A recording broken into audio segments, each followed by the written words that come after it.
بسم اللہ الرحمن الرحیم سامعین مکرم، آج ہم جس موضوع پر بات کر رہے ہیں، آج کا جو ہمارا ٹاپک ہے، آج کا جو ہمارا عنوان ہے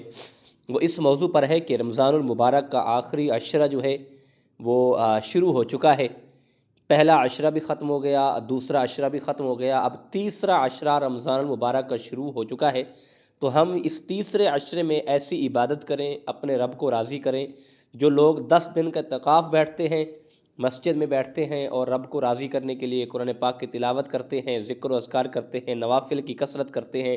یا اللہ کے محبوب کی ذات پر درود پاک پڑھتے ہیں، یہ ساری چیزیں ہیں، لیکن ساتھ ساتھ نماز تہجد کا بھی اہتمام کریں۔ یعنی اگر نماز تہجد کی کثرت کریں گے، 12 رکعتیں پڑھیں گے یا 8 پڑھیں گے یا 10 پڑھیں گے یا اس سے بھی زیادہ کر کے پڑھیں گے، تو یقیناً اس کا بہت بڑا فائدہ ہے۔ یعنی اس ٹائم اللہ رب العزت کی رحمت جو ہے وہ اپنے بندے کو کہتی ہے کہ ہے کوئی مجھ سے رزق مانگنے والا، ہے کہ مجھ سے شفا مانگنے والا، ہے کہ مجھ سے بخشش مانگنے والا، میں اسے بخش دوں۔ یعنی اللہ رب العزت کی ذات فرماتی ہے کہ مجھ سے جو مانگنے والا جائز مراد مانگے گا، میں اسے پوری کروں گا، اسے عطا کروں گا۔ تو ہمیں نماز تہجد پڑھنی چاہیے۔ ہو سکتا ہے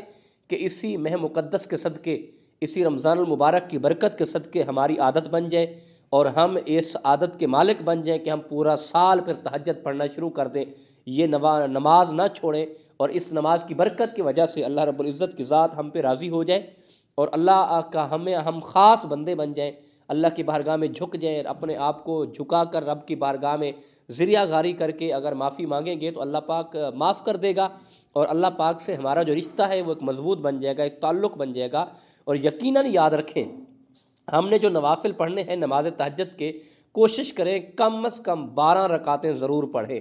ورنہ آپ 10 بھی پڑھ سکتے ہیں، آپ 8 بھی پڑھ سکتے ہیں، آپ 6 بھی پڑھ سکتے ہیں، اور آپ 4 بھی پڑھ سکتے ہیں۔ اور لیکن یاد رکھیں، یہ جو 8 پڑھتے ہیں، یہ 4 پڑھتے ہیں، یہ 2 کر کے ہی ہم نے پڑھنے ہیں۔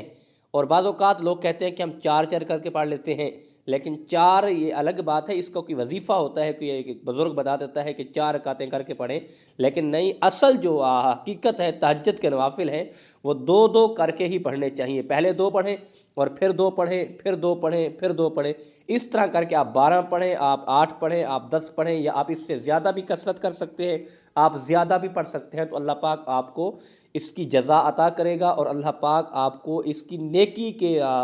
زمرے میں عطا کرے گا، آپ کی نیکیوں میں اضافہ ہوگا۔ اور اسی نماز پڑھنے کے بعد، تہجد پڑھنے کے بعد، اور پھر اللہ رب العزت کی تسبیح بیان کریں، حمد و ثنا بیان کریں، پھر اللہ کے محبوب کریم علیہ الصلاۃ والسلام کی ذات پر درود پاک کی کثرت کریں، پھر ذکر و اذکار کریں، پھر دوسرے جو ذکر و اذکار ہے وہ کرنے کے بعد پھر اللہ رب العزت کی بارگاہ میں گڑ گڑا کر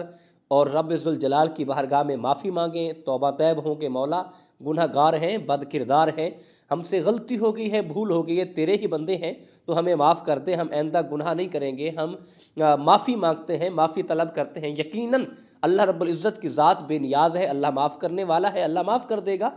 اللہ تو اتنا کریم ہے، اتنا کریم ہے کہ 70 ماؤں سے بھی زیادہ اپنے بندے سے پیار کرتا ہے، لیکن بندہ ہے جو غافل ہے، رب کی بارگاہ میں آنا نہیں چاہتا، اپنے آپ کو مصروف رکھ کے بیٹھا ہے۔ لیکن یہ ساری مصروفیت علیحدہ ہے، لیکن ان سب کو مصروفیت کو چھوڑ کر رب کی بارگاہ میں آ جائے تو یقیناً اللہ پاک ہمیں معاف بھی کر دے گا، اللہ ہم پہ راضی بھی ہو جائے گا، اور اللہ اسی ماہ رمضان مبارک اور ماہ مقدس کے صدقے، رمضان کے آخری عشرے کے صدقے اللہ پاک ہماری بخشش فرما دے اور ہمارا خاتمہ بالایمان پر فرما دے، اور جن کے والدین دنیا سے رخصت ہوئے اللہ ان کی بخشش فرما دے، جن کے زندہ ہیں اللہ ان کی عمریں دراز فرمائے۔ اللہ پاک ہمیں رمضان کی ادب اور روزے رکھنے کی توفیق عطا فرمائے۔